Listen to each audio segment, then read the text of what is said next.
Hi there. Today on Lydia's Books, I want to talk about a little of what I'm reading this Halloween season.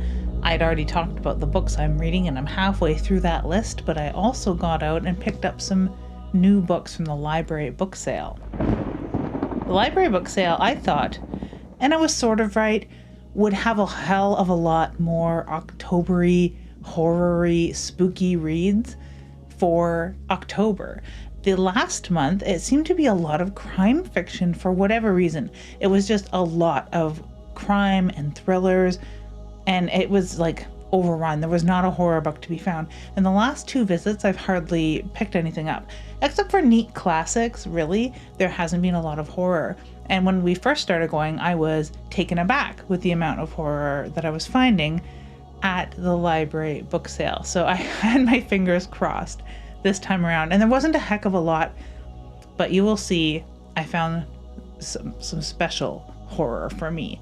But before we get to that, what I'm reading right now, and I'll talk about the jingly jangly one first, because I've got this jingly jangly bookmark, which is now my favorite bookmark of all time, of my entire life. I thought the magnetic bookmarks were number one, and number two was a kind of like neoprene sprout bookmark that my niece gave me. And now number one is now this Death Head's Moth from author Mary Rajat, and it's just amazing. It's just so cute. So I think I've picked up some of the things to make something similar, so someday I might get crafty. But yeah, it's jingly jangly and noisy, but I love it so much. And it's in a book that I absolutely love, Blood Sugar by Danielle Kraus. And recently, Alex at the Bookybus had read this not that long ago, I think. I don't think she read it. I think she read it in the off season. But either way, it's very Halloween-y, judging by the cover.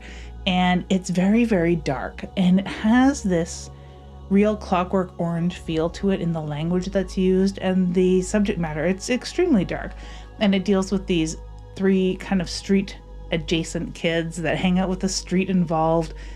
Very, very unsettled man. I mentioned it in the previous video, and I've read this before, so every year I'm going to read this because I just absolutely love this book. It's dark, it's horrific, and it's not like an ooky spooky fun book for Halloween, but it's very much my speed. So I'm halfway through Blood Sugar by Danielle Kraus and absolutely loving it. I read The Halloween Tree again. This is maybe my third time ever reading this. I read it a long time ago, and then I think 2 years ago. And this year, I think this might be it for a while because it's so repetitive and it's kind of fun. And I found myself wanting to skip like all the things that weren't the druids, really, basically, and the actual witches portion of the show. The Halloween Tree by Ray Bradbury is, if you haven't read it, a classic. It's super fun to read around Halloween. And if you like Something Wicked This Way Comes, this goes hand in hand with it very much. This is so much more poetic, kid level, right? Where Something Wicked This Way Comes could be enjoyed by all ages. I'm going to be watching that movie hopefully in the next couple days.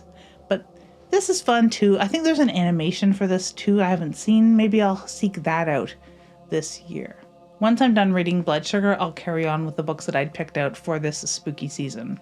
I talked about them on a previous video, but yeah, some Ray Bradbury short stories, some Mackin short stories, the novella Dark Harvest, and we're going to watch that movie. I'd had a hard time finding it, so that one might be on hold. I don't know. It doesn't seem to be streaming anywhere this year. I don't know where. I'd have to rent it, and I don't know, not really sure, but looking forward to the Bessie Kiffin Taylor short stories too. So yeah, that will be coming up. In the meantime, I finished reading a whole bunch of novels. We Are Always Tender with Our Dead. I'll have a review coming up soon. I've been slow with my written reviews because of travel here and there. I went to some conventions, and there will be a little bit more outings for Halloween coming up, and I'll have a video talking about all the fun, ooky, spooky things I've gotten up to, aside from little trips to Spirit Halloween, just some of the ooky, spooky that's been around. But yeah, I really, really enjoyed this. It wasn't up there with At Dark I Become Loathsome, but it was odd that he used the word loathsome a lot within this book. But yeah, I am very excited to see more Burnt Sparrow books from Eric LaRocca because I like the beginning of this reality, this weird small town that they're in. And yeah, I'll have more on this soon. Now, while I think it takes place in the summer, I'm not really sure. It does have kind of fall ooky spooky vibes, and that orange cover is kind of Halloween-y to begin with. Body of Water by Adam Godfrey. This was neat. This was fun. I don't know if this is a debut novel, but it feels a little bit like it, especially because of the way that this story wraps up.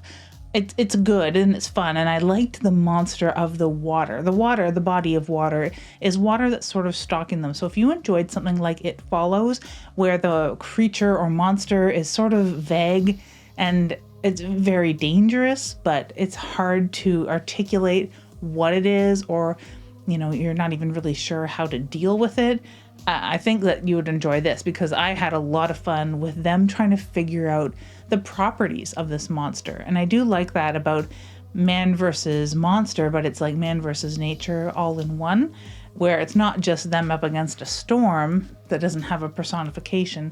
This thing sort of has an attitude. So yeah, so it is a father and daughter story. They're on a road trip. They get kind of corralled inside this gas station diner with a whole bunch of surly individuals, or very interesting, strong, cool individuals, and everyone kind of comes head to head like they do in The Mist. If you enjoyed The Mist, this is kind of right up there with it. And this water encroaches upon them and traps them in there. Another story that comes to mind is the film Tremors. Very similar kind of story. So if you've been looking for something like that as far as road trip horror, it's not very ooky spooky as far as Halloween and the paranormal, because it is maybe a biological force. But all in all, the Adam Godfrey book, Body of Water, was very well written, and I really liked the sort of dancing around differing politics in that book too, because it is pretty timely as far as some people's attitudes. Now, The Witch of Willow Sound by Vanessa F. Penny, I had so much fun with this. There will be reviews forthcoming on the blog, written reviews for these, and I'll probably do a video review of this one coming up soon, because I had a lot of fun. This is a debut novel of a Nova Scotia, Newfoundland writer, and yeah, I love a Canadian writer. I love a debut author that comes out swinging from the trees, so to speak. This is a girl, Phaedra. She comes back to Nova Scotia to find her aunt who is missing, and her aunt is called by the townsfolk the Witch of Willow Sound, because she's a independent, gnarled old lady that lives without power in a cabin on the edge of town. And she is a witch, probably. She has witchy things. As soon as you encounter her neglected, overgrown, moss-encrusted cabin, Phaedra knows something's wrong, because that's not how she remembers this cottage, and we spend a lot of time learning how she remembers her aunt in this cottage as a cozy kitchen witch kind of feel to it. And it's very cozy, very tea and scones. It's great.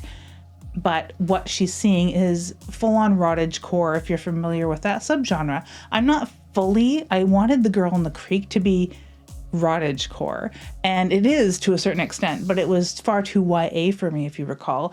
This has some YA tendencies, and I think this would be a really good bridge book. So if you know somebody who's younger, who wants to get into something a little more like a thriller plus horror kind of thing, this is the feeling I'm getting from this. It has a lot of those things in YA that I like the lack of pervy, spicy writing. It has none of that. It has some very cool friendships that are forged in this, and believable friendships too. So yeah, not just friendships of convenience or fan service. It's very well written, and I had a lot of fun with it. So yeah, we'll talk more about that another time, but suffice it to say, the story of Phaedra trying to find her aunt, and all of the twists and turns and people she meets in this very weird cult-like town that is adjacent to her aunt's cabin at Willow Sound. Grand T is the name of the place, and yeah, the culty vibes from these people, if you like cult stories or people navigating around the outskirts of a cult and a cult small town, then you'll have a lot of fun with this. It is very autumnal, and near the end they talk about it becoming Halloween season, so it's really perfect for this time of year. And it was released not long ago. Thank you to ECW Press for sending me this ARC. It's perfect. And of course, that artwork, it's got a rabbit with a jawbone of something like a wolf that is encircling it, and you'd think like, okay, that's very fantastical. I saw a photo in the Vulture Culture Reddit group just the other day of a deer that's been spotted walking around a forest with the jaw of something like a raccoon stuck on its forehoof. So it does happen. Weird stuff like this happens in nature.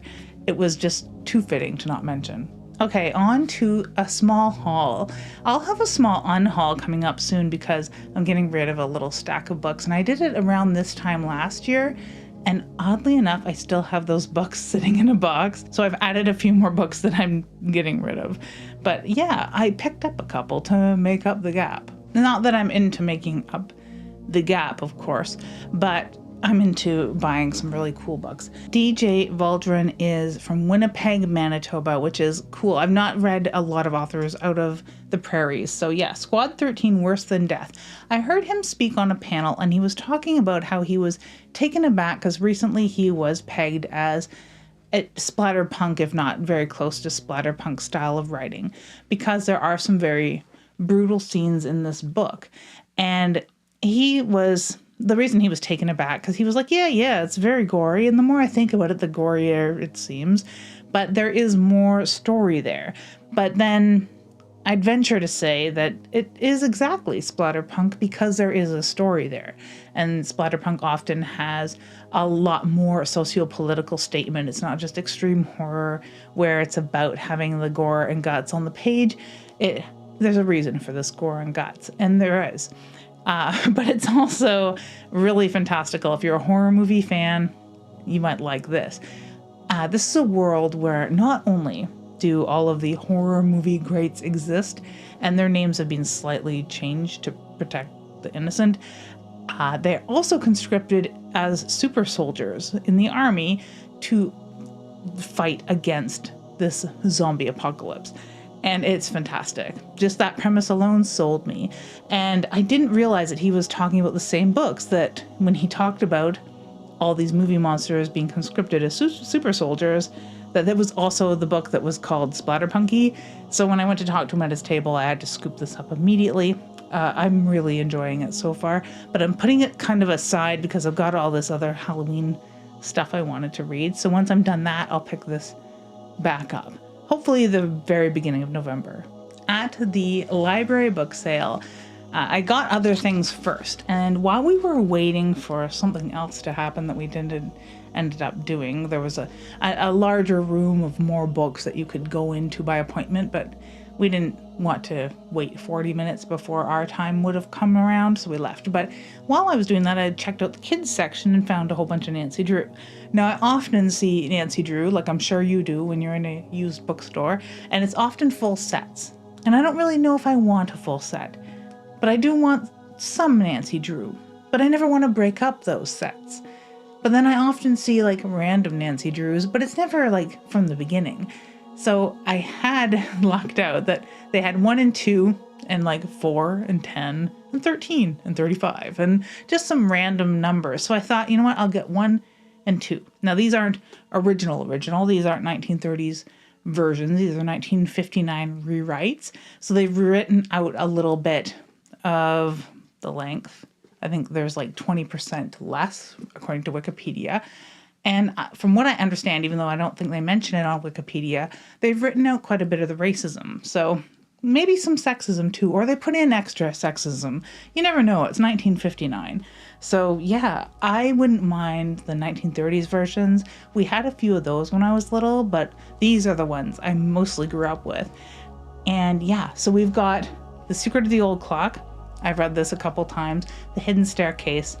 I've read a couple times as well. I'm very excited about The Secret at the Bungalow. And that was one that I remember. I also like the one where she goes flying. I don't remember what it's called, but like her and George get flying lessons or something like that. The Twisted Candles is another great one. The Whistling Bagpipes is another really great one. But yeah, these were ones that I read time and time again. So looking forward to getting to these probably over the cozy winter. And the sort of thing that you go to a library book sale for, Ruth Ware's The Turn of the Key. Now, this is a remodeling of Turn of the Screw, and I really enjoyed like the innocence. I like a lot of the remakes of Turn of the Screw. I've read the Turn of the Screw novella a couple times. I've never seen it as a play.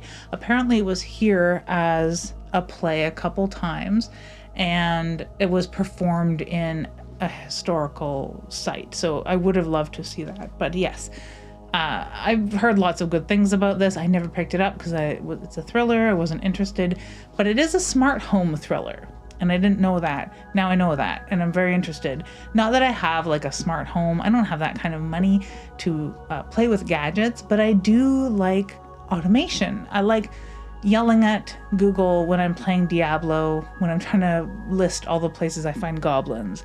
It works really easy. I like using it to keep track of my grocery list.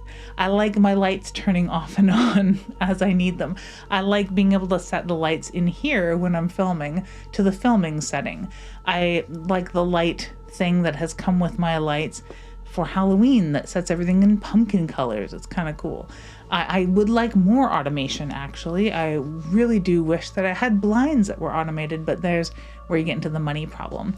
There's some Chuck Palahniuk stuff that has smart home technology that I really like. This might, scratch that itch. If you know of any smart home horror, let me know, because I'm very interested. It goes hand in hand, I think, with paranormal investigation horror, where they've got all the gadgets and dibby-doos and cameras and stuff, and smoke sensors and motion sensors, lasers and stuff. Like, yeah, high-tech shit. I like that. I think it's great. I like when it turns against you as well. So yeah, if you've read this, let me know what you think too in the comments. And the cool thing that I found at the library book sale, I've been looking for this for a bit. I have Dog Blood. I need Us and Them. I need the books in between. I need all the other David Moody stuff. But Hater, I read this ages ago. Probably this exact copy kind of thing. And absolutely loved it. Of course, it's right there with 28 Days Later or any other rage or zombie stuff like, I don't know, Wormwood Road, I think it's called, out of Australia. Just crazy, raging zombie type things. It's an affliction that has hit the world and people are angry. Hater is really good because I love a 0-day story. Dog Blood's fun too. I want all of the books in between, right?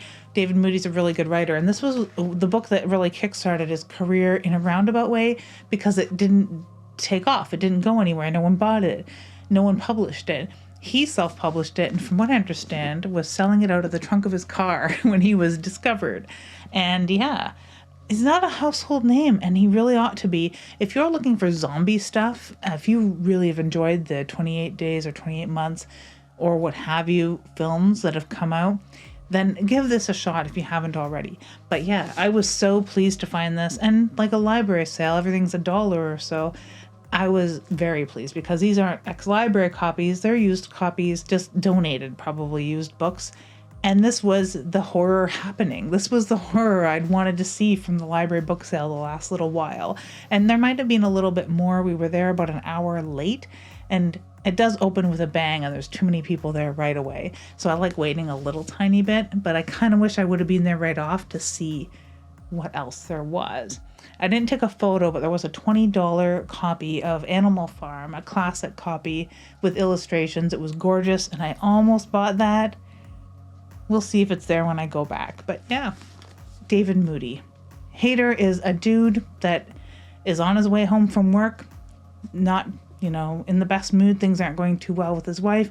He's got a kid. Everything's kind of like tense. He's not super rich. It's kind of where they are in life in Shaun of the Dead, but it's not funny. It's not funny at all. And it's crazy how ramped up the anger and the hatred and the violence gets in this. And now, like I said, I haven't read it for a very long time, so I'm very, very excited to get to this again, maybe in the winter, because I've got a lot of Halloween-y things to read. Soon to be a major motion picture, produced by Guillermo del Toro and directed by J.A. Bayona.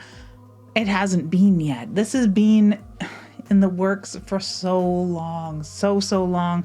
I really want to see this come to fruition. But yeah, when these were first published, it was still saying soon to be a major motion picture. I've never seen development hell quite like this. Oh, except for maybe The Entity by James Wan, which that's a sore point for me. I love that movie. I'd love to see a remake of it. This and The Entity are really the most development hell I think I've ever seen. Society is rocked by a sudden increase in the number of violent assaults on individuals. Christened haters by the media, the attacks strike without warning, killing all who cross their path. As 100 random attacks become 1,000 and thousands of thousands, it soon becomes clear that everyone, irrespective of race, class, or any other difference, has the potential to become a victim or a hater. And yeah, very interested to get to these. If you haven't, like I said, I highly recommended. I have a hard copy of Dog Blood, but I really love this set, St. Martin's Press. I need the others, as I've said. But yeah, so stoked that I found these in the random wild. Have you read David Moody's Dog Blood, or have you read a lot of Nancy Drew as a kid or lately? If you haven't, like, why not? Do you have younger people that you've passed this on to or might start reading their copies? Let me know in the comments, because Nancy Drew was really formative to me as far as the thriller mystery. Hitchcock Magazine, Ellery Queen, and Nancy Drew, Stephen King, all of that was sitting in the house next to Edgar Allan Poe and Lovecraft. The Witch of Willow Sound, highly recommended if you're looking for something new, very spooky, very witchy, very fun, very light, but very good. Definitely pick this up. If you've read it, let me know in the comments below. I'd like to know what you think as well. Thank you so much for watching, and have an ooky, spooky day.